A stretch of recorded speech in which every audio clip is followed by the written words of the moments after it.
Esto me pasó a principios de los años 2000. Vivía con mi ex en Texas. Mi chica y yo nos vimos obligados a mudarnos a través del país después de perder todo en un incendio en nuestra casa.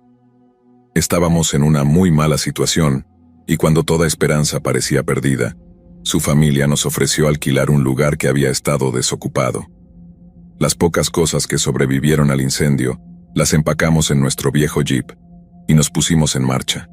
2 días después, llegamos a la casa de su tía Jenny, cansados del viaje y listos para mudarnos. No teníamos mucho, así que no nos llevó mucho tiempo. Aunque tuvimos que pasar la primera noche en sacos de dormir en el suelo, fue un gran primer paso para recuperar nuestras vidas. A la mañana siguiente fuimos a comprar una cama nueva. Probablemente fue el evento más satisfactorio de mi vida hasta ese momento, y nunca dormí mejor que en esa cama. Tal vez fue solo el alivio de tener un lugar estable para vivir, pero aún recuerdo esa época con cariño. Los siguientes días los pasamos buscando muebles, lámparas y otras cosas en Goodwill y tiendas de caridad, y al final de la semana ya estábamos instalados y era hora de buscar trabajo. Nunca he rehuido al trabajo duro. Tal vez soy un masoquista, pero siempre he buscado los trabajos más físicamente extenuantes que podía encontrar. Creo que muchos de los empleadores con los que me encontré se sorprendieron de lo duro que me esforzaba. Mi ética de trabajo tiene mucho que ver con mi crianza. Fui uno de 4 hijos en una familia muy pobre. Vivíamos en una parte remota de Virginia Occidental, y la vida era extremadamente difícil. Irse a la cama con hambre era algo habitual, y aunque no estaba por encima de saquear los jardines de los vecinos en las estaciones cálidas, mis principios cristianos me impidieron convertirme en un delincuente total. Prefiero no entrar en demasiados detalles sobre mis padres, pero basta con decir que el amor de mi padre por la buena vida significaba que rara vez tenía un trabajo por mucho tiempo. Mi madre hacía lo mejor que podía, pero tenía las manos llenas cuidándonos. Tan pronto como mi última hermana tuvo edad suficiente para ir a la escuela, mamá comenzó a trabajar a tiempo parcial con su hermana en la tintorería. Una vez que tuve la edad suficiente, tomé su lugar allí y ella pasó a trabajos mejor remunerados. Papá y mamá se habían separado para entonces, y la vida solo se hizo más difícil después de eso. Pero de alguna manera todos sobrevivimos para convertirnos en miembros útiles de la sociedad con nuestras propias familias. En ese momento había mucho trabajo disponible. Texas estaba comenzando a crecer en la potencia económica que es hoy, y donde quiera que miraba, las casas estaban apareciendo y la gente se estaba mudando. Las personas contrataban para todos los puestos imaginables. Ya había trabajado en jardinería, así que parecía lógico intentarlo. Salté de un trabajo a otro, haciendo cualquier trabajo que me permitieran. Ponía comida en la mesa, pero trabajar en el verano de Texas era duro, y los días lluviosos no eran mucho mejores. Por alguna razón loca, me volví hacia la industria de servicios de alimentos. Cambié un lugar caliente por otro, lo cual parece estúpido en retrospectiva, pero había sido cocinero después de la secundaria, así que conocía bien una cocina. Hay pocas cosas en el sur que a la gente le guste más que comer, y nuestra área estaba llena de lugares para hacerlo. Conseguí un trabajo a tiempo parcial lavando platos. El sueldo estaba bien, pero me estaba matando con los costos de la gasolina a largo plazo. Estaba a punto de volver a la jardinería cuando recibí una llamada de un Waffle House. El sueldo era mejor y la ubicación estaba a menos de 1,5 kilómetros de nuestra casa. Podía caminar al trabajo y Missy podía llevar el coche si lo necesitaba. Y parecía lo mejor que podía hacer. Ahora ambos podíamos trabajar a tiempo completo en lugar de tener que coordinar nuestros horarios con un solo coche. Fui a la entrevista y me contrataron en menos de 15 minutos. Missy estaba encantada al oírlo y debo admitir que yo también estaba bastante emocionado. Un trabajo estable, sin importar cuál sea, puede aliviar mucho tus preocupaciones financieras. El jefe de Missy le había estado insistiendo para que tomara más horas y ahora podía hacerlo. En general las cosas comenzaban a mejorar. Mientras caminaba hacia el restaurante ese lunes por la noche, tenía el peor caso de mariposas en el estómago de mi vida. Por alguna razón, mis instintos me decían que este trabajo sería como ninguno antes, y vaya que tenía razón. Mis primeras semanas resultaron ser relativamente tranquilas. Había borrachos ocasionales que se ponían un poco revoltosos, pero generalmente se calmaban si éramos lo suficientemente firmes. El resto del personal también era genial. La mayoría de ellos eran mayores que yo, pero no se tomaban demasiado en serio. Cuando estaba tranquilo, hablábamos de dónde veníamos y nuestras esperanzas para el futuro. Pero cuando estábamos a tope, todos mantenían la cabeza baja y sacaban la comida lo más rápido posible. Todo iba realmente bien hasta una noche de viernes, cuando un hombre especialmente borracho entró buscando problemas. En Texas los bares suelen cerrar a las 2 de la madrugada. Alrededor de las 2:30, el borracho entró tambaleándose, buscando algo bueno y grasiento para absorber todo ese alcohol. Waffle House es un lugar muy popular para hacerlo. Esa noche, el grupo habitual de clientes de los bares entró para sus comidas nocturnas, y dado que esta era una ciudad pequeña, conocíamos a la mayoría de las personas que venían. La gran mayoría eran personas trabajadoras que solo buscaban desahogarse un poco. En su mayoría eran inofensivos. Desafortunadamente, esta situación iba a ser diferente. Según recuerdo, era justo antes de las 3 de la madrugada cuando un extraño muy borracho entró al restaurante. No lo reconocí, pero estaba allí para cocinar comida, no para evaluar a las personas. El borracho caminaba de un lado a otro, deteniéndose ocasionalmente en las mesas y luego pasando a la siguiente. La mayoría de los otros clientes lo ignoraron y se concentraron en sus comidas, hasta que el borracho se detuvo en la barra y comenzó a acercarse demasiado a uno de los habituales, a quien llamaré Mike. Mike había estado viniendo los fines de semana mucho antes de que me contrataran, y apuesto a que todavía lo hace. Mike había tomado sus propias copas y debía estar molesto por la presencia del otro hombre. Comenzó a ladrar al hombre para que se alejara de él y le dijo que apestaba. El extraño se ofendió y trató de darle un puñetazo a Mike, pero falló. Mike lo empujó al suelo y se levantó de su taburete. Estaba mirando al extraño, sacudiendo su dedo hacia él mientras lo maldecía. El borracho se tambaleó de nuevo y corrió hacia Mike. Logró darle algunos golpes en el pecho y el estómago antes de que Mike lo empujara nuevamente. El extraño cayó sobre la mesa detrás de él y se quedó mirando por un minuto antes de girar y salir corriendo del restaurante. Me reí para mí mismo mientras observaba la breve pelea antes de volver a mi trabajo. Unos momentos después, escuché la voz de una mujer diciendo algo como: «Estás sangrando del pecho, Mike». Me giré y vi a Mike limpiándose el frente de su camisa gris. Había algunas manchas oscuras en ella y, cuando Mike miró su mano, parecía haber sangre en ella. Fue entonces cuando nos dimos cuenta de que el extraño borracho lo había apuñalado, no golpeado. Parecía que logró sacar un cuchillo durante la pelea y darle unos cuantos puñaladas rápidas antes de que Mike pudiera detenerlo. No estoy seguro de qué me hizo hacerlo, pero corrí hacia la parte trasera y agarré un montón de toallas de mano. Desde allí corrí hacia Mike y comencé a aplicar presión en las heridas. Para entonces, Mike había caído al suelo probablemente por el shock, y algunos otros clientes me ayudaron a sostener las toallas en las heridas mientras esperábamos que llegara la ambulancia.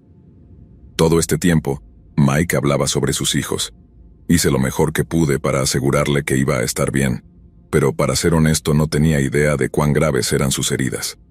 Unos 7 minutos después, llegó la ambulancia y se llevó a Mike. Tuvimos que cerrar el lugar mientras hablábamos con la policía, y justo antes del amanecer, pudimos volver a abrir. Todo lo que pude hacer esa mañana mientras caminaba a casa fue pensar en Mike. Continué preguntándome sobre su condición todo el fin de semana, y cuando me presenté a trabajar ese lunes, me dijeron que había tenido un momento difícil, pero que ya estaba fuera de peligro y recuperándose en el hospital. Durante las siguientes semanas, algunos clientes que conocían a su familia me dieron pequeñas actualizaciones. Estaba bien y disfrutando de su tiempo libre del trabajo. Creo que pasaron casi 2 meses y medio cuando estaba de pie en la plancha y escuché una voz familiar detrás de mí. Me giré y vi a Mike de pie allí con su gran sonrisa. Le pregunté cómo estaba y me dijo que estaba genial. Nos dimos la mano y me dio un gran abrazo. Me agradeció por salvarle la vida. No estaba seguro si lo había hecho, pero no iba a ser grosero y podía decir que estaba serio. Mencioné rápidamente a los demás y traté de ser humilde sobre mi participación, y desde allí el tema se desvió hacia otras cosas y volví a mi trabajo. Continué viendo a Mike regularmente durante aproximadamente 1 año hasta que conseguí un trabajo mejor remunerado en otro lugar. Han pasado al menos 15 años desde la última vez que lo vi, y espero que todavía esté bien. No estoy seguro si el tipo borracho que lo apuñaló fue capturado esa noche. Nunca me pareció apropiado preguntar. Mike siguió con su vida y no quería traer malos recuerdos. Mike, Si llegas a escuchar o ver esto, llámame. Me encantaría ponernos al día.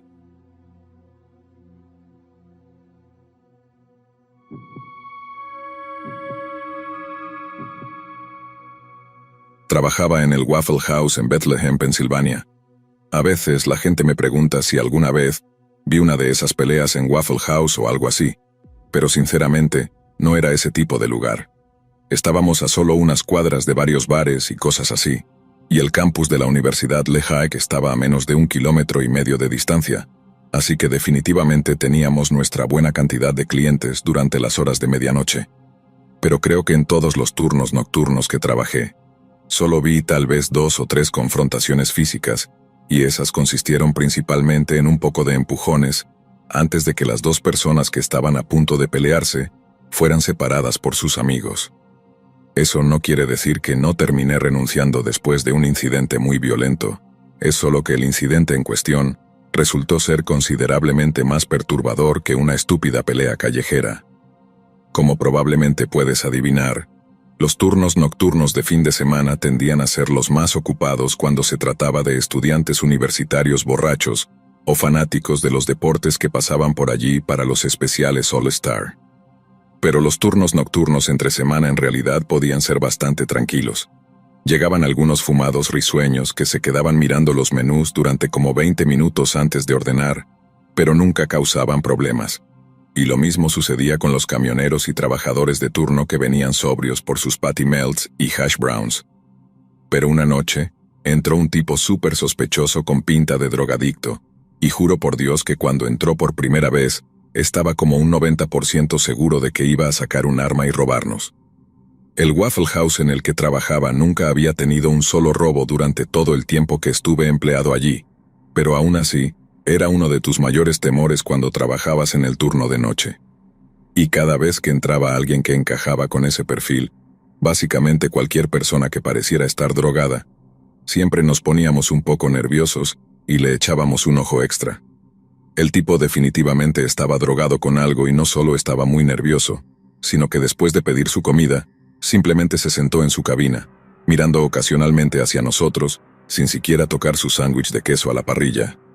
Les informé a mis compañeros de trabajo que el tipo me estaba dando muy mala espina, y continué limpiando mi estación mientras lo observaba disimuladamente. Mientras estaba observando al señor nervioso, entra un tipo de apariencia normal con cabello oscuro y pide un café y un trozo de pastel de chocolate triple. Mi compañero de trabajo lo atendió, y el hombre se sentó en el mostrador a beber su café. Así que seguí limpiando mientras observaba al señor nervioso. El señor nervioso levantó la vista y cruzamos miradas por un segundo. Luego bajó la cabeza con una expresión nerviosa, como si estuviera drogado fuera de sí o algo así, y la paranoia se estuviera apoderando de él. O estuviera pensando en hacer algo loco, lo cual me ponía cada vez más nervioso. Pero luego a mi izquierda escuché, ¿no te conozco? Y miré a mi alrededor para ver que el señor Café y Pastel se había dado la vuelta en su taburete y estaba hablando con un tipo que estaba comiendo en la cabina detrás de él. El tipo en la cabina respondió, «No creo». Pero luego el señor Café y Pastel dijo, «No, tú fuiste a tal y tal escuela primaria. Estabas en mi clase de matemáticas de 4º grado con la señorita tal y tal».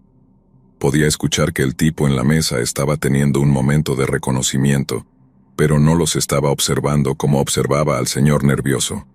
Continuaron hablando sobre lo loco que era encontrarse en un Waffle House a la 1:30 de la madrugada, y comenzaron a recordar esto y aquello y lo otro. Perdí el hilo de su conversación cuando fui a buscar más suministros de limpieza, pero cuando regresé estaban terminando su encuentro casual con unos «me alegro de verte» y «cuídate». Pero de repente, el señor Café y Pastel se detuvo junto a la puerta y dijo, «Oh, una cosa más».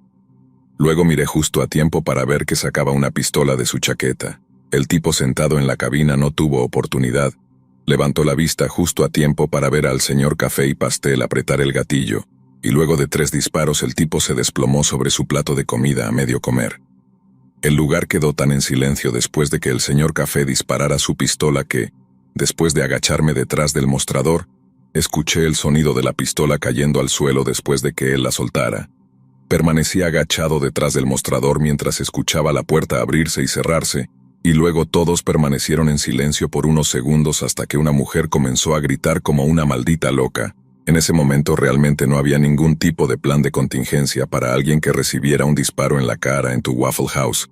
Así que hicimos lo único que se nos ocurrió, y llevamos a todos los que no habían huido detrás del mostrador para guiarlos al estacionamiento trasero. Naturalmente todos estaban extremadamente conmocionados, y la mujer que había estado gritando estaba llorando histéricamente. El restaurante cerró por unos días después de eso porque, obviamente, la policía tuvo que realizar todo tipo de análisis de la escena del crimen y cosas forenses. Waffle House nos ofreció asesoramiento gratuito y un bono a cualquiera de ese turno que regresara a trabajar, pero a diferencia de mis 3 compañeros de trabajo que estaban conmigo la noche del asesinato, no acepté la oferta de la gerencia, no importa cuán generosa pudiera parecer. Llámame cobarde, pero simplemente pensé, ¿por qué volver a trabajar en un lugar así donde cada vez que limpiara una mesa, cada vez que la mirara, me recordaría a ese tipo desplomado sobre su comida con ese chorro de sangre escurriendo de la mesa al suelo? Me quito el sombrero ante cualquiera que pueda simplemente volver y actuar como si nada hubiera pasado, pero personalmente preferiría simplemente conseguir un trabajo en otro lugar, en algún lugar donde no tenga recuerdos de alguien siendo asesinado justo delante de mí.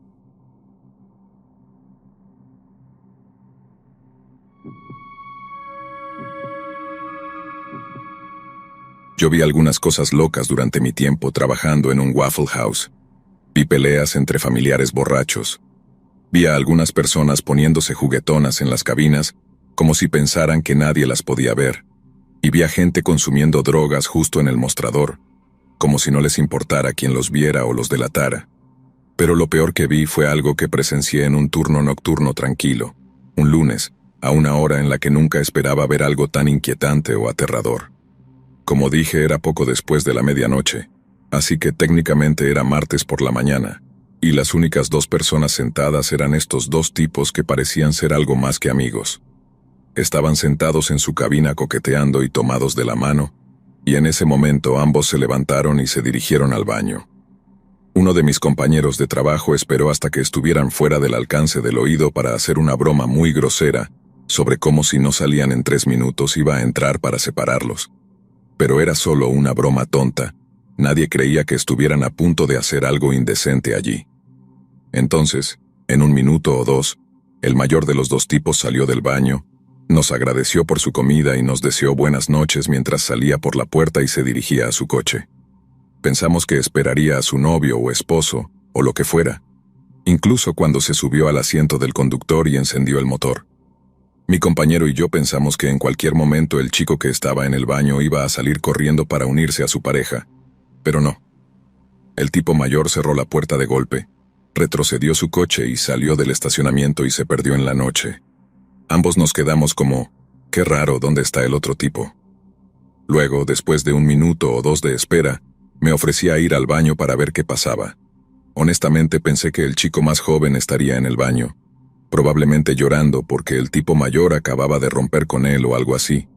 O tal vez el chico más joven no podía manejar su alcohol y vomitó por todo el baño, y el tipo mayor simplemente dijo, «Al diablo con esto, me largo de aquí». Recuerdo empujar la puerta llamando, «Hola, ¿hay alguien aquí?». Y la pregunta me pareció inmediatamente tonta porque, a menos que escaparan por los conductos de ventilación, tenía que haber alguien allí. De inmediato vi que había alguien sentado en el inodoro en uno de los cubículos, pero el hecho de que no respondiera a mi pregunta me preocupó un poco. Pregunté, «¿Estás bien, amigo?». Y cuando esa pregunta no obtuvo respuesta, supe que tenía que revisar al chico para asegurarme de que estuviera bien. No teníamos mucho consumo de drogas, pero siempre era una posibilidad siendo un lugar nocturno, así que se me ocurrió que el chico podría estar sobredosis o algo así, y supe que tenía que actuar rápido. Caminé hacia el cubículo. Golpeé la puerta, pero se movió, mostrando que estaba inseguro. Luego la empujé un poco más y cuando tocó las rodillas del chico, fue suficiente fuerza suave para hacerlo perder el equilibrio y enviarlo cayendo del inodoro hacia su derecha.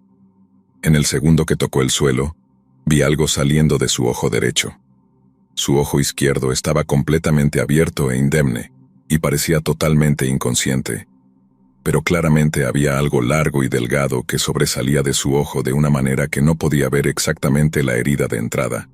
Pero sabía que debía ser grave porque había mucha sangre goteando de lo que fuera que estuviera clavado allí, además de toda la que estaba en su ropa y en el suelo.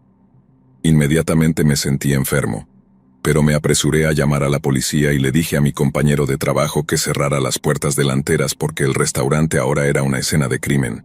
O al menos eso parecía para mí. Toda esa sangre y una persona inconsciente que había sido apuñalada en el ojo y que no había respondido a nada de lo que dije, me hacía casi seguro de que ese chico estaba muerto. Así que imagina mi sorpresa cuando llegó la ambulancia, entraron al baño, y el chico que pensé que estaba muerto estaba tambaleándose por el baño, con una mano cubriéndose parcialmente el ojo herido. Creo que el pobre chico sufrió algún tipo de horrible lesión cerebral o algo así. Los paramédicos le decían que no tocara su ojo y no solo parecía que no los entendía, sino que las cosas que seguía respondiendo eran como balbuceos de bebé sin sentido.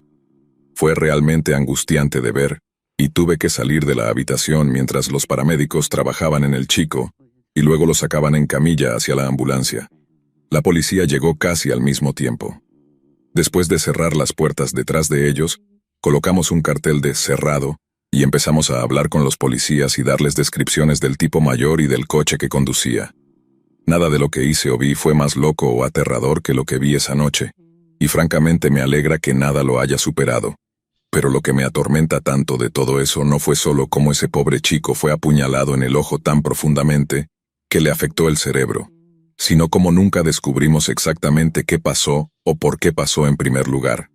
No escuchamos ningún grito ni pelea, lo cual es raro porque, si hubiera una pelea así, alguien habría hecho suficiente ruido para atraer nuestra atención. Pero estaba totalmente en silencio allí.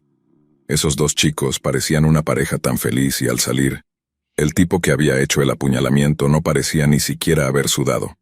Parecía relajado, tenía una gran sonrisa en su rostro, y fue perfectamente encantador y educado cuando nos agradeció por todo lo que hicimos esa noche. Pero todo eso después de haber intentado matar a alguien en nuestro baño de hombres. Como dije, vi muchas peleas locas y atendí a muchos clientes inquietantes, pero ninguno de esos recuerdos me mantiene despierto por la noche como recordar la manera en que ese tipo sonrió al salir.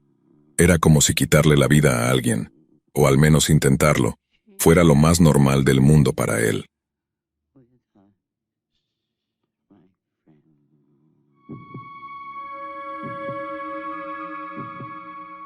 Esto ocurrió el fin de semana antes de que terminara las vacaciones de primavera, y yo estaba con unos amigos de la escuela.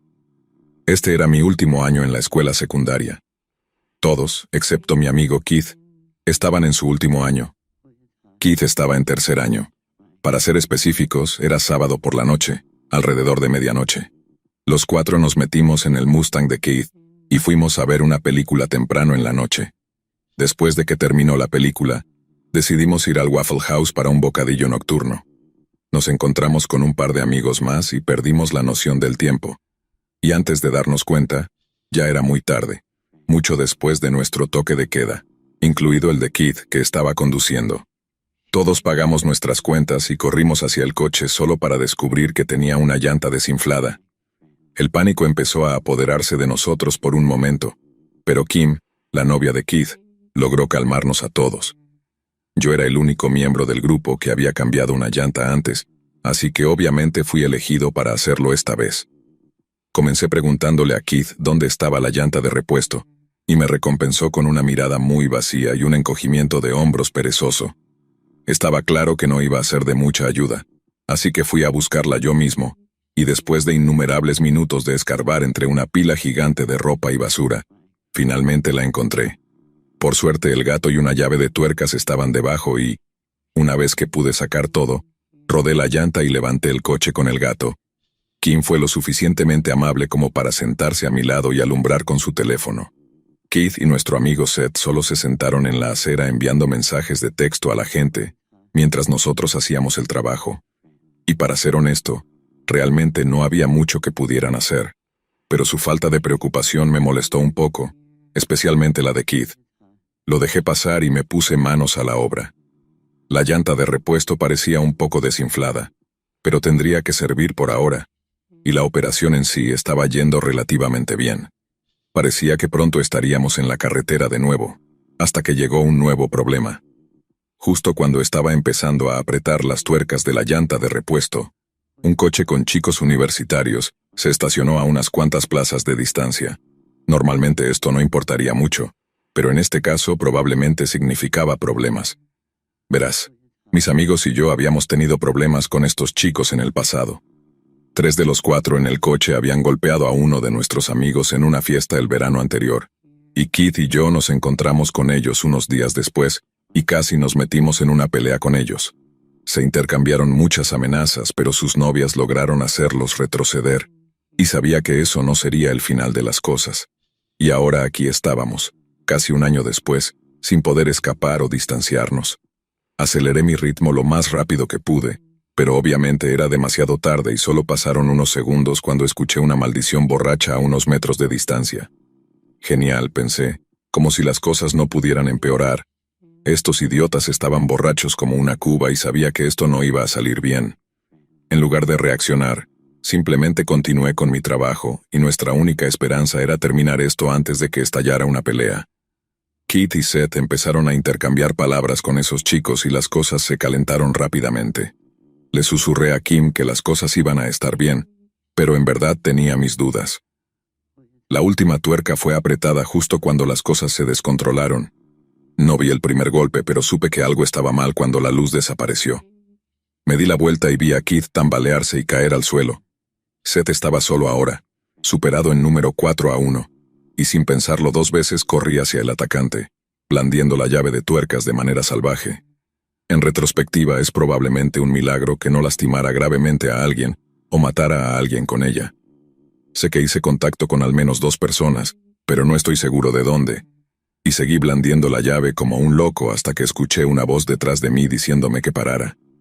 Me tomó un momento darme cuenta de que era Seth. Me di la vuelta y lo vi agitando las manos y, ahora que estaba fuera de mi frenesí, pude ver a Keith bajando el coche con el gato mientras Kim lo ayudaba.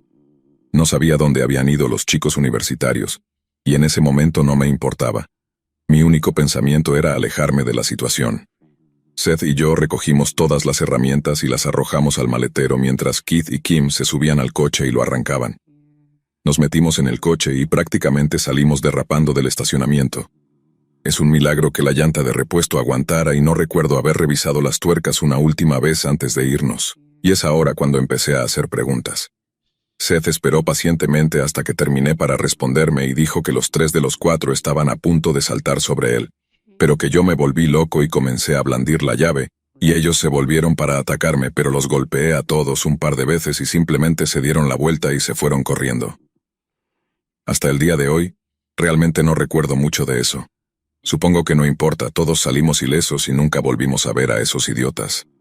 Me preocupé por un tiempo de que la policía pudiera aparecer, pero afortunadamente nunca lo hicieron. Y espero que esos perdedores hayan aprendido su lección esa noche.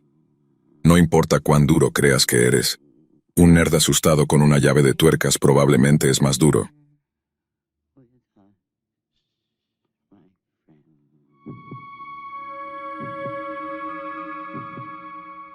Trabajé en un Waffle House durante casi 2 años, principalmente en turnos nocturnos, y vi algunas cosas salvajes en mi tiempo.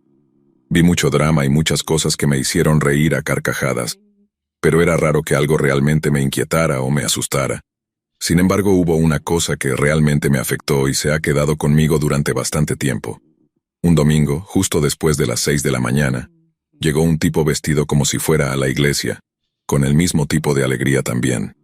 Recuerdo su pedido como si fuera ayer: bistec y huevos, extra de hash brown con galletas y salsa de carne al lado. Ese hombre comió como un rey esa mañana. Luego, mientras estaba allí con un plato limpio y los clientes entraban y salían, lo vi hacer una llamada telefónica y después de eso, simplemente se quedó sentado esperando. Cuando 2 policías entraron por primera vez, la gente miró, pero solo de la manera en que lo harían si cualquier otro tipo de cliente entrara. Recibimos muchos oficiales de policía de servicio y fuera de servicio gracias al descuento del 10% que ofrecemos a las fuerzas del orden, por lo que no es raro verlos entrar por la puerta. Pero verlos caminar directamente hacia nuestro feligrés bien vestido y sacar las esposas de inmediato, No solo atrajo la atención de todos, prácticamente la exigió. Él simplemente se levantó, se dio la vuelta, se dejó esposar, y los policías lo sacaron del edificio y lo llevaron al coche patrulla. Uno de los policías se llevó al tipo, luego el otro regresó para recomendarnos que cerráramos por el día. La policía científica estaría por todo el coche del tipo y sería una muy mala imagen tener una escena del crimen activa en nuestro estacionamiento. Mi supervisor contactó con la gerencia y estuvieron de acuerdo en que tener gente viendo todo ese rollo de CSI mientras desayunaban era probablemente un gran no. Y aproximadamente una hora después, habíamos cerrado el restaurante, y yo estaba caminando hacia mi coche justo cuando sacaban el primer cuerpo del maletero del tipo. Eché un vistazo y luego aparté la vista porque instantáneamente reconocí que el cuerpo era pequeño, del tamaño de un niño. Y no quería lidiar con el recuerdo de ver a un niño muerto así. Más tarde, envié mensajes a algunos compañeros de trabajo diciendo que estaba bastante seguro de que sacaron a un niño del maletero del tipo, y unos días después, toda la historia salió en las noticias. El cliente bien vestido y alegre que pidió su bistec y huevos, extra de hash brown con galletas y salsa de carne al lado, había matado a toda su familia esa mañana, antes de decidir llevarlos a un Waffle House. El tipo debía saber que, en el mejor de los casos, iba a la cárcel por el resto de su vida. En el peor de los casos, estaría condenado a la inyección letal. Pero antes de todo eso, antes de enfrentar las consecuencias, el tipo quería unos últimos platos de su lugar favorito para desayunar. Y juro por Dios que nunca habría adivinado lo terrible que había hecho ese tipo, por la forma en que se acercó al mostrador. Como si fuera solo un domingo cualquiera. Era como si la parte del cerebro del tipo que se encargaba de las emociones simplemente no existiera o estuviera rota. No puedo ni imaginar el tipo de estado mental en el que estaría si acabara de aniquilar a mi propia familia. Pierdo el apetito cada vez que me estreso remotamente, así que la idea de que este tipo destrozó los cerebros de sus dos hijos y luego pensó, me vendrían bien unas galletas con salsa de carne ahora mismo, es simplemente lo más espeluznante y perturbador con lo que he tenido la desgracia de cruzarme.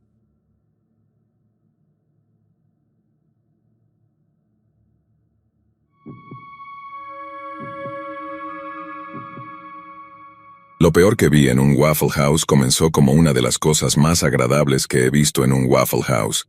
Probablemente haya algo profundamente filosófico en eso, pero maldita sea si soy yo quien lo encuentre. Un amigo y yo nos detuvimos en un Waffle House en Gainesville hace unos años, la primera y última vez que nos detuvimos allí. Luego, mientras comíamos, un hombre entra por las puertas y recibe la recepción de una especie de celebridad menor, y pronto nos dimos cuenta por qué. Justo después de que el tipo entrara por las puertas, diferentes grupos en diferentes mesas comenzaron a intentar llamar su atención. Eran poco más de las 2 de la mañana, pero el lugar todavía estaba muy concurrido porque tenía a todos los bebedores de la noche del sábado, así que había un montón de gente gritando, «Señor Brewer, por aquí, señor Brewer», y cosas así. Mi amigo y yo estábamos como, ¿qué está pasando? Pero, como dije, pronto lo descubrimos. El señor Brewer obviamente era una especie de pez gordo, o al menos lo aparentaba, porque comienza a caminar hacia cada una de las mesas que parecen reconocerlo, y repartiendo fajos de dinero. Y no solo les daba el dinero, sino que se sentaba con ellos, hablaba con ellos, preguntaba sobre sus familias y sus trabajos, y cosas así. Cosas de verdadero pilar de la comunidad. Algunas personas rechazaban el dinero y estaban felices de hablar con él. Pero otras, y no quiero ofender con esto, parecían necesitarlo, ya sabes. Así que parecían más que felices de aceptar su dinero. De todos modos, este tipo sigue yendo de mesa en mesa, y cuando parece haber terminado con su recorrido, se pone de pie y se despide de todos mientras camina hacia las puertas. Pero luego, mientras camina, una señora en el fondo empieza a gritar algo como, «¿Por qué no pagaste nuestra comida?» Miré y la señora y su esposo estaban mirando a este señor Brewer y parecían enojados. El señor Brewer comienza a decirles que no puede pagar la comida de todos, pero esto no le sienta bien a la señora y su esposo. Y ella empieza a decir que Brewer estaba tratando de avergonzarlos o algo así. Y en este punto la gente empieza a decirle a la señora que se calle, lo que hace que su esposo se enoje aún más, diciendo, «No le hables a mi mujer de esa manera». Pero el señor Brewer, tranquilo, les dice a todos que se calmen y básicamente explica que Si van a ser tan groseros, definitivamente no va a pagar su comida. La gente empieza a aplaudir y a vitorear, y todo se intensifica porque la mayoría de la gente está borracha. Pero de nuevo la pareja grosera no se lo toma bien y el hombre enojado se levanta, marcha hacia el señor Brewer y le da un golpe. El tipo está borracho, y Brewer parece sobrio como un juez, así que el golpe falla por completo y luego la gente empieza a intervenir para separarlos y sacar al instigador del Waffle House. Había gente manteniéndolo fuera, gente asegurándose de que el señor Brewer estuviera bien, y gente gritando a la señora grosera que saliera y controlara a su hombre. Mi amigo y yo estábamos atrapados en medio de todo ese caos, así que ambos dijimos, «Salgamos de aquí». Y mientras tomábamos unas últimas cucharadas de comida, nos levantamos y nos dirigimos hacia la puerta justo a tiempo para que comenzaran los disparos. No vi de dónde venían los disparos, pero vi al señor Brewer desplomarse y caer al suelo. Luego, lo siguiente, alguien está siendo derribado afuera, y la policía llega justo a tiempo para ponerle las esposas, mientras la gente afuera ayudaba a sujetarlo. Y el tirador era ese hombre enojado tratando de defender el honor de su mujer o lo que sea, y acaba de matar a un hombre porque no le dio dinero para pagar sus waffles.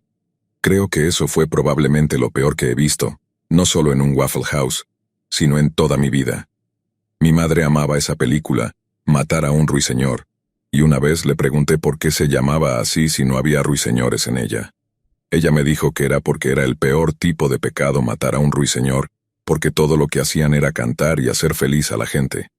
Y siento que eso es lo que hizo el tipo enojado con el arma. Mató a un ruiseñor, y solo rezo para que se dé cuenta de lo que hizo, y que fue un pecado muy, muy terrible.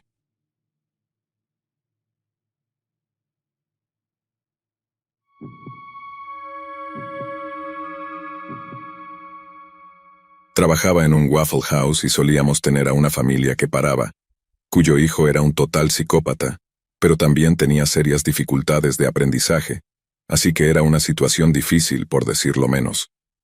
Creo que solo tenía como 13 o 14 años, pero solíamos bromear sobre cómo sus padres debían haber estado poniendo suplementos en su biberón, o lo que sea porque era enorme para su edad. Y eso era lo único divertido de él, aunque todo lo demás era una total pesadilla. Un día golpeó a 2 empleados, rompió la nariz de uno de ellos e hizo miles de dólares en daños tanto a la propiedad de la empresa como a las pertenencias del personal. Televisores, ventanas, puertas, sistemas de juegos, parabrisas, gafas, teléfonos, lo que fuera, él lo rompió. Sus padres solían enojarse con nosotros si llamábamos a la policía para que nos ayudaran. No querían que tuviera una mala reputación en la comunidad, lo cual era irónico porque no estoy seguro de que su reputación pudiera ser peor. No teníamos prohibido oficialmente presentar cargos personalmente, pero no se nos animaba a hacerlo. Todos hacían todo lo posible para asegurarse de que nunca enfrentara consecuencias. Para los 2 empleados que golpeó, tuvo que dibujar un dibujo para decir que lo sentía. Terminó el dibujo y sus padres lo llevaron para presentarlo con una disculpa y, juro por Dios, miró a uno de mis compañeros de trabajo directamente a los ojos y dijo, «No lo siento, me alegro de haberlo hecho. Ojalá los hubiera lastimado más». Su mamá le gritó, le dijo que no fuera tan grosero y no creo que ninguno de nosotros estuviera sorprendido. Tuve que lidiar con él en un par de ocasiones más, y cuando no estaba enfurecido, tenía sus momentos de decencia. En una de nuestras conversaciones más tranquilas, estaba jugando con Legos, y le pregunté si le gustaría hablar sobre algunas formas de evitar lastimar a la gente cuando se enoja. El niño me miró directamente a los ojos y dijo, «No, no quiero dejar de lastimar a la gente. Me gusta lastimar a la gente». Le pregunté por qué y se encogió de hombros y me dijo, «Simplemente me gusta, es divertido. Todavía pienso en ese niño de vez en cuando, y cada vez que lo hago, me pregunto cuánto tiempo pasará antes de que lo vea en algún artículo de noticias en línea sobre cómo ha matado a alguien, o lo ha golpeado hasta casi matarlo, algo violento de cualquier manera. Espero que su familia haya encontrado formas más efectivas de lidiar con lo que sea que estaba sufriendo, pero para ser brutalmente honesto, creo que la forma en que lo trataron lo empeoró más y más. No puedes tener a niños así pensando que no hay consecuencias, incluso si son un poco lentos, y así es como terminas con los asesinos de Green River o los hijos de Sam. Como dije, me pregunto cómo llamarán a ese niño si las cosas salen mal y termina quitándole la vida a alguien en lugar de hacerse una vida para él mismo.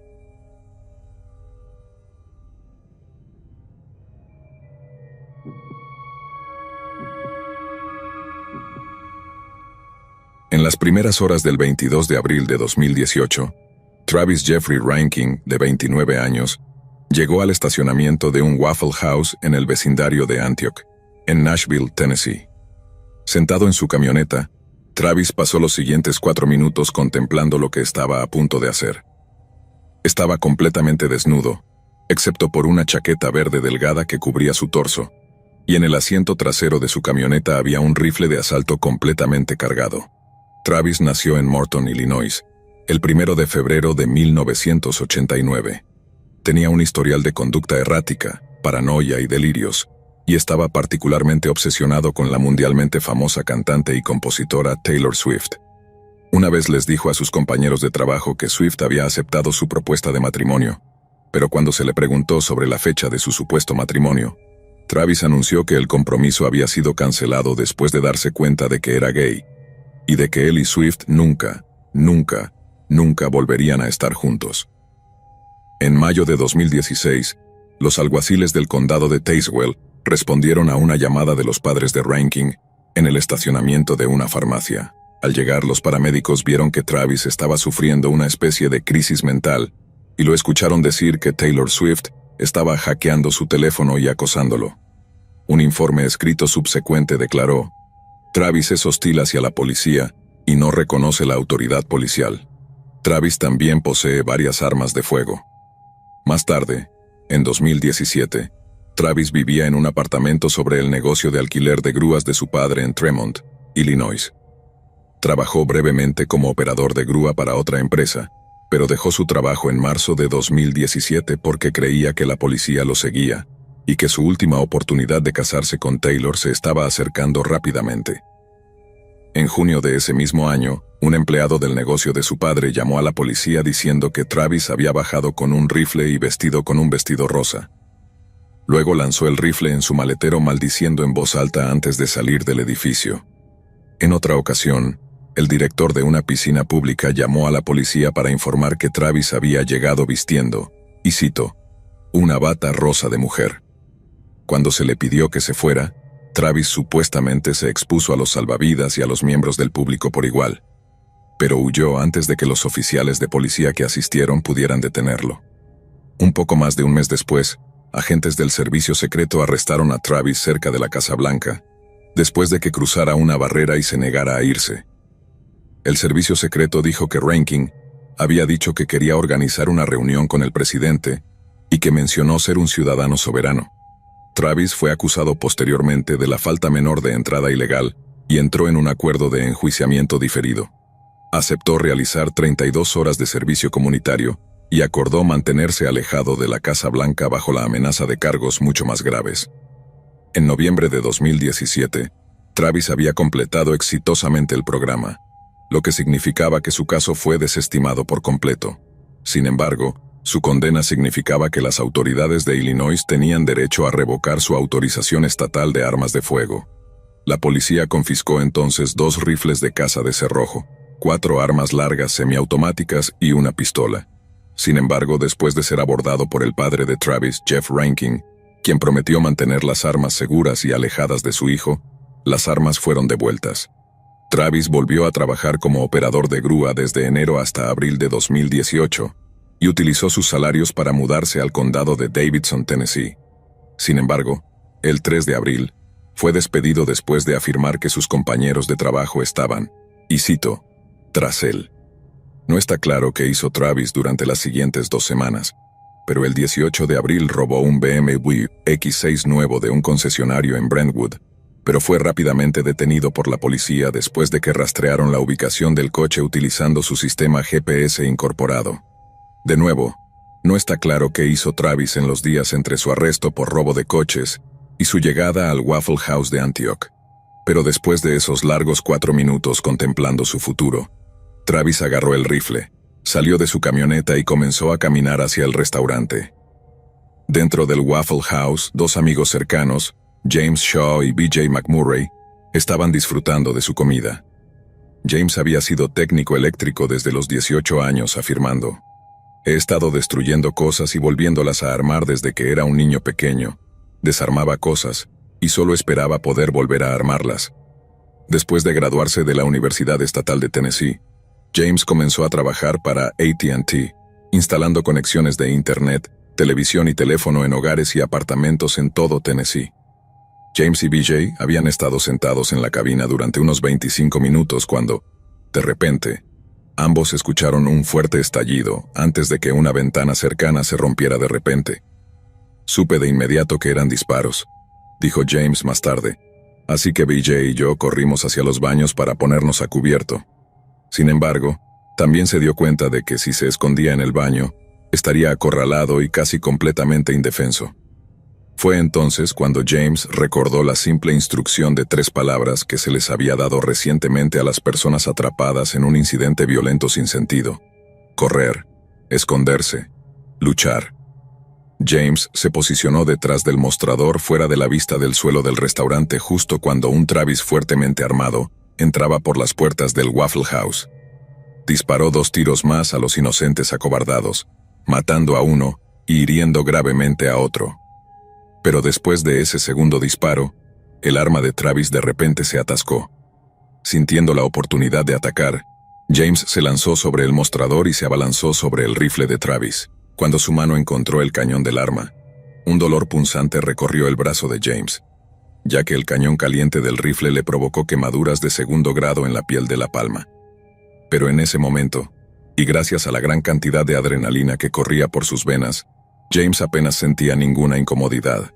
Todo en lo que se concentraba era en neutralizar la amenaza. Travis había sido completamente y absolutamente sorprendido por las acciones decisivas y valientes de James, y no pudo evitar que le arrebatara el rifle de sus manos. James luego arrojó el rifle sobre el mostrador fuera del alcance de Travis, y luego comenzó a golpearlo furiosamente. Travis se quitó la chaqueta, la única prenda de ropa que llevaba puesta durante la refriega, y luego huyó del Waffle House a pie. La posterior cacería humana duró poco menos de 34 horas, pero finalmente Travis fue rastreado hasta unos bosques no muy lejos del Waffle House, donde fue acorralado y luego arrestado tras su eventual rendición. Poco después de que la noticia del tiroteo llegara a los medios, el alcalde de Nashville, David Briley, fue citado diciendo: «Es un día trágico para nuestra ciudad, cada vez que las personas pierden la vida a manos de un tirador». El gobernador de Tennessee, Bill Haslam, agregó que estaba profundamente triste por el trágico incidente en Antioch esa misma mañana, y lamentaba las vidas perdidas en este acto de violencia sin sentido. Antes de su juicio, Travis fue acusado de 4 cargos de homicidio criminal, 4 cargos de intento de homicidio y un cargo de poseer un arma de fuego mientras cometía un delito peligroso. Tras un intenso examen psiquiátrico, un psicólogo forense declaró que Travis sufría de esquizofrenia severa, lo que llevó a un juez a categorizarlo como no apto para ser juzgado. Travis fue luego internado en un hospital mental para recibir tratamiento, pero poco más de un mes después, se determinó que los psicólogos habían sobreestimado enormemente la magnitud de la enfermedad mental de Travis, y que, en esencia, Travis había exagerado los peores de sus síntomas para ganarse su simpatía. Fue declarado apto para ser juzgado. En enero de 2020, los fiscales anunciaron que no buscarían la pena de muerte contra Travis, y en su lugar buscarían una sentencia de cadena perpetua sin posibilidad de libertad condicional. Travis se declaró no culpable por razón de demencia a 16 cargos de asesinato y asalto, pero fue encontrado culpable de todos los cargos al concluir su juicio. Al día siguiente, el juez lo sentenció a cadena perpetua sin posibilidad de libertad condicional. El padre de Travis, Jeffrey Rankin, fue acusado posteriormente de entrega ilegal de un arma de fuego por devolver las armas a su hijo. Finalmente fue encontrado culpable en mayo de 2022 y sentenciado a 1 año y medio de prisión. El ataque cobró 4 víctimas: Aquila da Silva, Ebony Groves, Joe Perez y Taurian Sunderland. Pero todos estuvieron de acuerdo en que si no fuera por las valientes acciones de James Shaw, muchas más personas habrían perdido la vida. James luego estableció una campaña de GoFundMe para recaudar dinero para las familias de las 4 víctimas, con donaciones que superaron los $200,000 para mayo de 2018. Aunque ha sido descrito como un héroe por numerosas personas, incluidas las autoridades de Tennessee, James ha declarado que no se considera a sí mismo en esos términos. Hice eso completamente por un acto egoísta, dijo. Lo hice completamente para salvarme a mí mismo. Ahora, al hacer eso, reconozco que salvé a otras personas, pero nunca fue mi intención. Nunca quise ser un héroe. Solo soy un tipo común que resultó estar en el lugar correcto en el momento adecuado. El mes siguiente, en los MTV Movie and TV Awards de 2018, el fallecido Chadwick Boseman ganó un premio al mejor héroe por su trabajo en Black Panther. Sin embargo, durante su discurso de aceptación, Boseman llevó a James Shaw al escenario y le presentó el premio al mejor héroe. Boseman luego declaró: recibir un premio por interpretar a un superhéroe es increíble, pero es aún mejor reconocer a los héroes que tenemos en la vida real.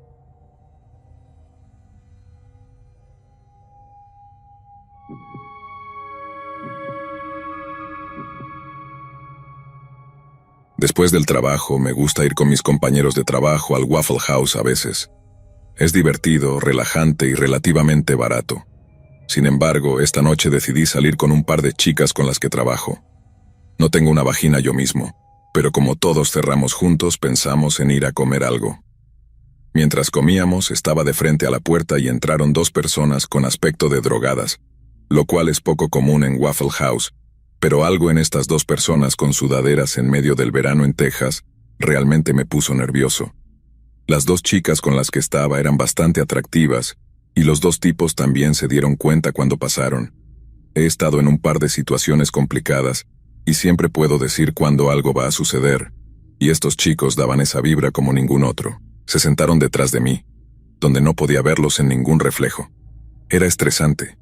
Pasaron unos minutos antes de darme cuenta de que solo éramos nuestros dos grupos en el restaurante.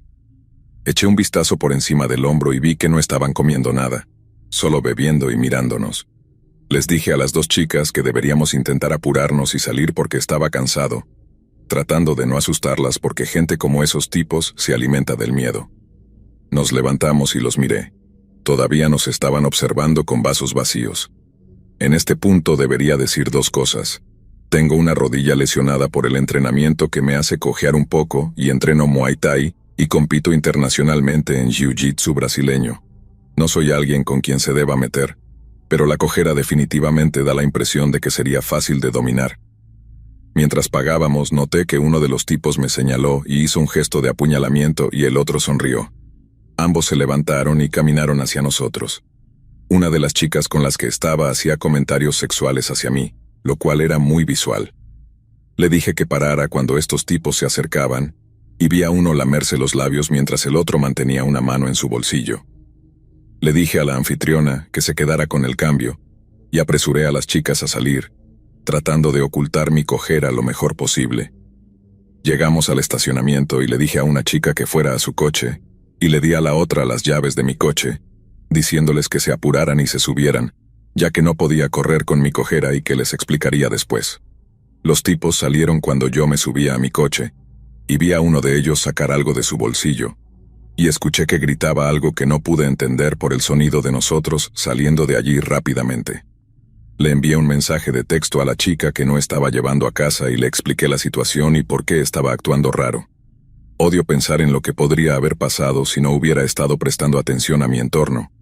Casi sucedió algo malo debido a, supongo, drogadictos en Waffle House.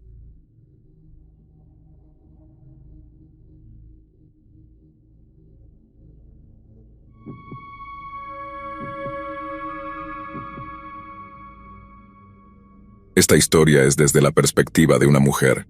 Para comenzar, tenía unos 25 años cuando esto sucedió. Mi novio y yo habíamos estado visitando amigos y dejamos su casa tarde, alrededor de las 2 a.m. Nunca he sido muy aficionada a beber. En ese momento era adicta a los opiáceos, pero eso no viene al caso. Así que yo estaba conduciendo. De camino de regreso, decidimos pedir unos omelets del Waffle House, que es el único lugar donde podemos conseguir comida para llevar a esas horas de la madrugada. Llegamos al Waffle House y entré para recoger nuestros pedidos. Mientras pagaba, Un joven a mi izquierda comenzó a caminar de un lado a otro y a murmurar enojado algo que no pude entender. No le di mucha importancia, ya que la mayoría de los clientes de los comedores a esa hora o están borrachos o son camioneros. Cuando recogí la comida y me giré para irme, noté a una joven fuera del restaurante. Ella también estaba caminando de un lado a otro, enfadada, frunciendo el ceño y maldiciendo. El joven me siguió hasta el estacionamiento. Esquivé a la mujer para llegar a mi coche. El joven se subió a otro coche y la joven se sentó en el asiento del pasajero. Pensé, lo que sea, son drogadictos. El coche con los dos drogadictos se detuvo bruscamente detrás de mi coche, dejándonos atrapados en el estacionamiento. En segundos, el hombre estaba golpeando furiosamente mi ventana del lado del conductor y gritándome. Mi novio y yo intercambiamos miradas de ¿qué demonios? Y bajé la ventana del coche alrededor de 2,5 centímetros. La conversación fue algo así. Robaste la cartera de mi novia y más vale que la devuelvas ahora mismo. No tengo idea de qué estás hablando. Tengo mi propia cartera. Eso es, la robaste del mostrador y la vamos a recuperar de una manera u otra. Dude, no robé nada. Mueve tu coche o voy a retroceder sobre él. Dámela ahora mismo o dame la tuya o estás muerto. Subí la ventana y retrocedí mi coche unos centímetros.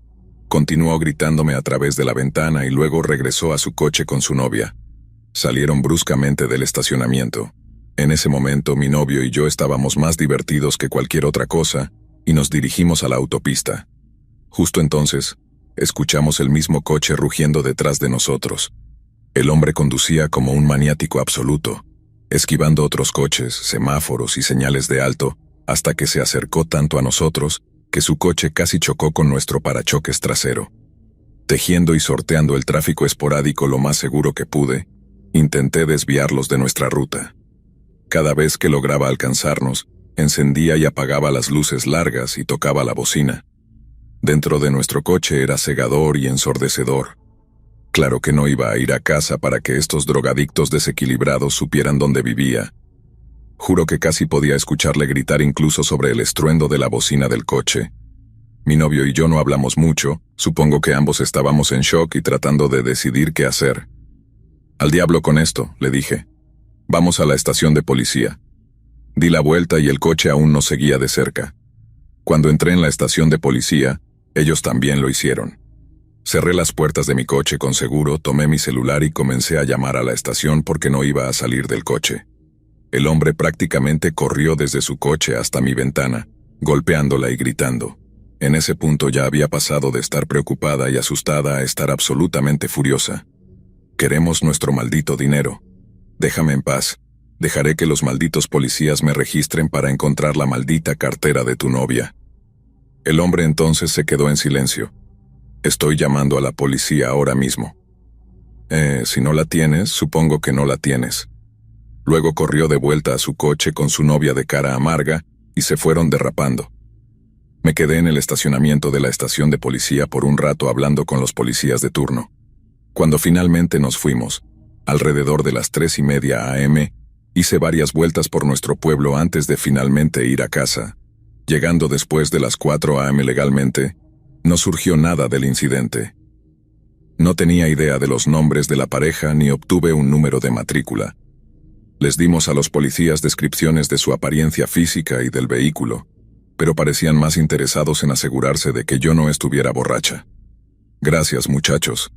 Estoy bastante segura de que la pareja maniática estaba tratando de hacer una estafa, o realmente estaban convencidos de que había robado la cartera de la chica de alguna manera misteriosa y mágica.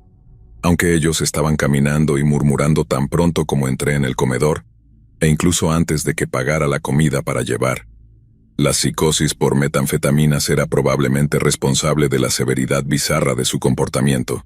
De todos modos, al diablo con esos idiotas. Mis omelets estaban fríos y gomosos cuando llegué a casa.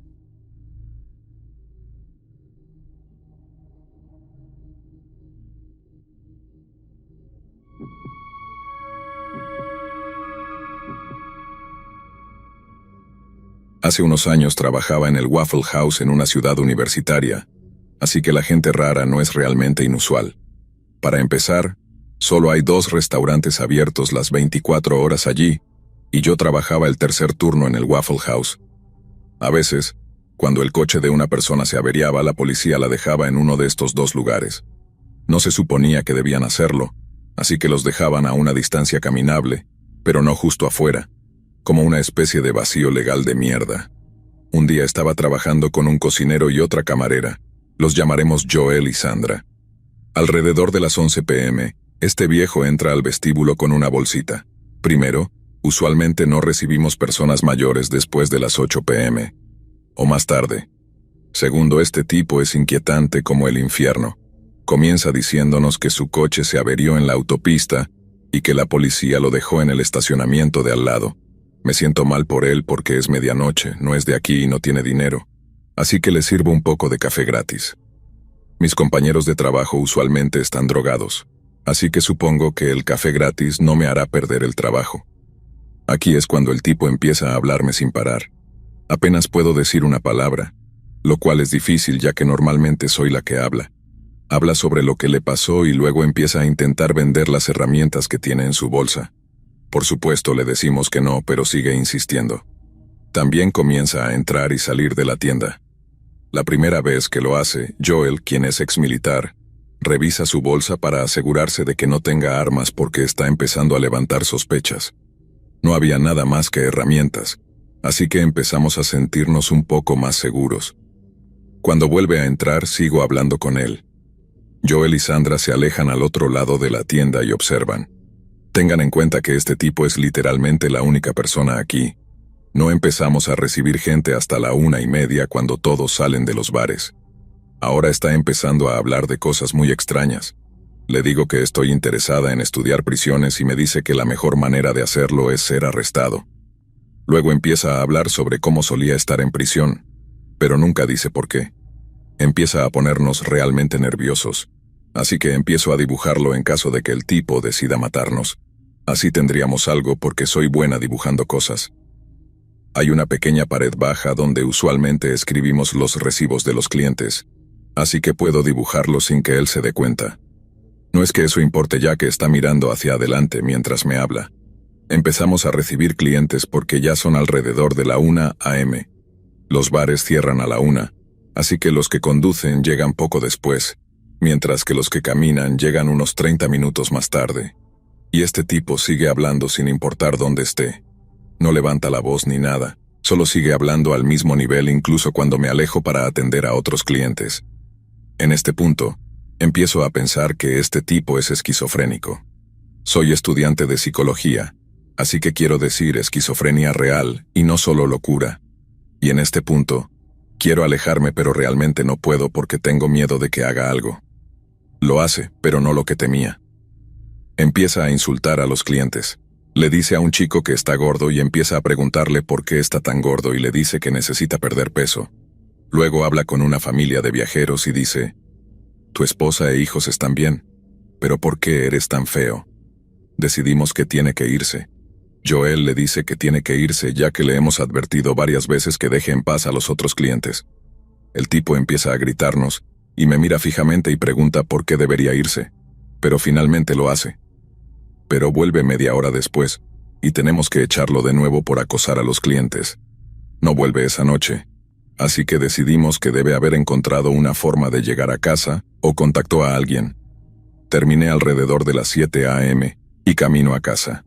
Vivo sobre los bares del centro, así que es una caminata de 30 minutos. Pero en el camino veo al viejo. Me escondo detrás de un edificio y tomo un camino más largo a casa. No pienso mucho en eso porque es un pueblo pequeño y no hay muchos lugares a donde ir. Tengo que trabajar de nuevo al día siguiente, así que voy a casa, duermo, hago todas mis tareas siendo un adulto como siempre. 1 hora antes del trabajo, Waffle House me llama, y mi compañero de trabajo Kevin me dice que el mismo viejo ha estado viniendo varias veces durante el día, cada par de horas, buscándome. Soy una mujer de 23 años, así que están preocupados por lo que quiere. Llamo a mi amigo Jason y le digo por qué necesito un aventón y me lleva. Le pregunto qué ha estado pasando y aparentemente, este tipo ha estado al menos 10 veces preguntando por mí. Nunca dice por qué. Así que estoy en guardia esperando porque no tengo idea de lo que este tipo quiere. ¿Es este un hombre de 60 años enojado porque no lo defendí cuando lo echaron? ¿Está preguntando por qué le dije mi nombre o es otra cosa? Sorprendentemente, durante las primeras horas de mi turno no lo vimos, pero eventualmente entra y me ignora. Estoy súper confundida, pero lo mantengo bajo vigilancia. También he traído gas pimienta. No pasa mucho tiempo antes de que lo echemos de nuevo por acosar a los clientes. Todo esto es muy confuso para mí. Ha estado preguntando por mí todo el día y luego me ignora cuando entra. Pero después de echarlo no vuelve.